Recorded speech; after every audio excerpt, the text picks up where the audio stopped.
पहाटे चाकणच्या रस्त्यावर अचानक उपमुख्यमंत्री अजित पवारांचा ताफा थांबतो।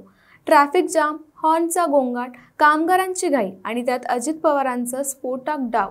3 नवीन महापालिका होणार। औद्योगिक चाकण, IT हब हिंजवडी आणि नागरीकरणाचा स्फोट झालेला मांजरी, फुरसुंगी, उरळी देवाची या तिन्ही ठिकाणी महापालिकेची घोषणा करून पवारांनी जणू राजकीय बॉम्बच टाकला।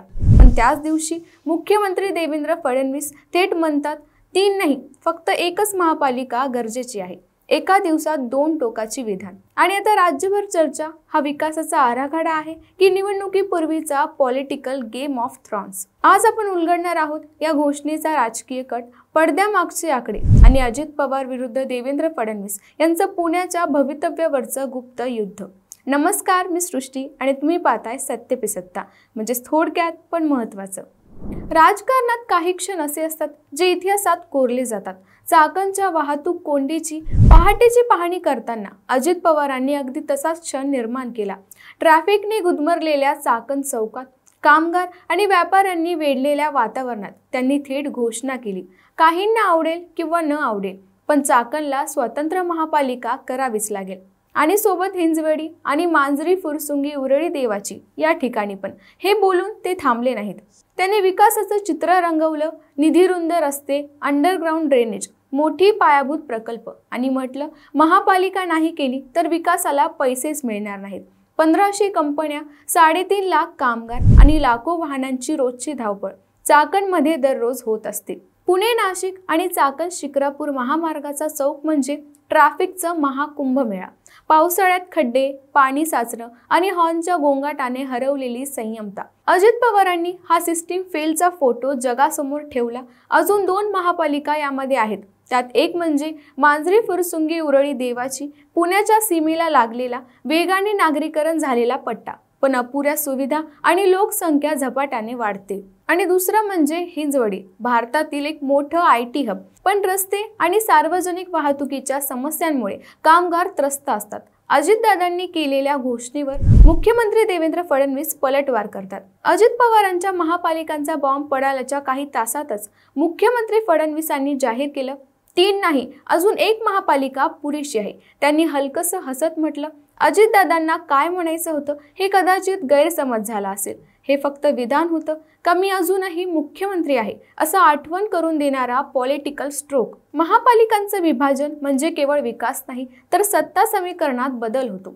नवीन मतदारसंघ, नवीन नगरसेवक, नवे टेंडर, नवा निधी आणि महत्त्वाचं म्हणजे कोणाचा बालेकिल्ला कोणाच्या हातात जाणार, ही सगळी भानगड त्यामागे असते। अजित पवारांचा 3 महापालिकांचा डाव म्हणजे औद्योगिक, IT आणि नवशहरी भागातील लोकांना थेट टार्गेट करणे, प्रचंड फंड मिळवून विकासाची प्रतिमा बळकट करणं आणि त्याचबरोबर मतदारांची विभागणी करून निवडणुकीचं गणित स्वतःच्या बाजूने खेचणं, हा त्यामागील हेतू। मात्र याला फडणवीसांचा विरोध म्हणजे भाजपच्या विद्यमान सत्तास्थानाचं रक्षण करणे, मतदारसंघातील असंतुलन टाळणं आणि अजित पवारांच्या लोकप्रियतेला ब्रेक लावणं, हा त्यांचा उद्देश असू शकतो। यावर जनता काय म्हणते? व्यापाऱ्यांची भीती वाढते कारण टॅक्स वाढणार, तर काही रहिवाशांचा विश्वास निधी आल्यावर रस्ते आणि सुविधा सुधारतील, तर काही जण थेट विचारतात महापालिका म्हणजे विकास की फक्त नगरसेवकांच्या खुर्च्या। महाराष्ट्रात जिथे नव्या महापालिका झाल्या तिथे पहिल्या 5 वर्षात कर वाढला, पण विकासाचा वेग तितका नव्हता।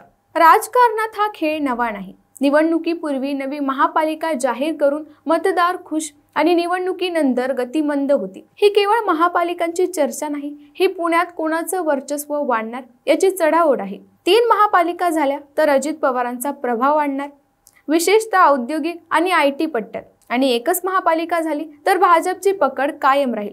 आता यात कोण सरस ठरते ते पाहावे लागेल। पुणे जिल्ह्यात आज फक्त 2 महापालिका आहेत, पुणे आणि पिंपरी चिंचवड। अजित पवारांच्या 3 महापालिकांच्या घोषणेनं वातावरण तापलं, पण फडणवीसांनी एका वाक्यात तो उत्साह थंड केला।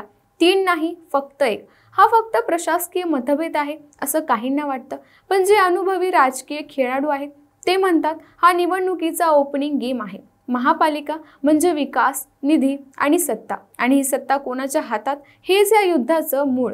जनतेला हवंय रस्ते, पाणी, सुरक्षितता, पण जर महापालिकेच्या नावाखाली फक्त करवाढ, टेंडर गेम्स आणि सत्ता बदल झाली तर लोकांचा विश्वास तुटेल। तर येत्या काही महिन्यात ठरणार आहे ही घोषणा खरोखर बदल घडवणारी आहे का, की निवडणुकीच्या शतरंजातील एक अजून मोहरा। आणि जर हा डाव अजित पवारांनी जिंकला तर पुण्याच्या नकाशावर 3 नवे राजकीय किल्ले उभे राहतील, पण जर फडणवीसांनी रोखला तर एक महापालिकाच्या चौकटीतच खेळ खेळला जाईल। शेवटी ही फक्त महानगरपालिकांची चर्चा नाही, ही पुण्याच्या भवितव्याची राजकीय लढाई आहे। तर या संदर्भात तुमचं काय मत आम्हाला कमेंट करून नक्की कळवा आणि अशाच राजकीय विश्लेषणासाठी पाहत राहा सत्य पे सत्ता, म्हणजे थोडक्यात पण महत्त्वाचे। अहो मला सारखा दम लागतोय हो, आज माझा अजिबातच मूड नाहीये। मला ना कसं तरी होतंय, माझ्या हातापायाला मुंग्या येतायत, माझं खूप डोकं दुखतंय आज। अहो माझ्या थायरॉइडच्या गोळ्या संपल्या आहेत, लवकर आणून द्या ना। या सगळ्या कुरकुरी आपण देखील रोज ऐकता का? हो ना। अहो या त्रासावर सोपा उपचार आहे, डॉक्टर चाटेज होमिओपॅथी क्लिनिक।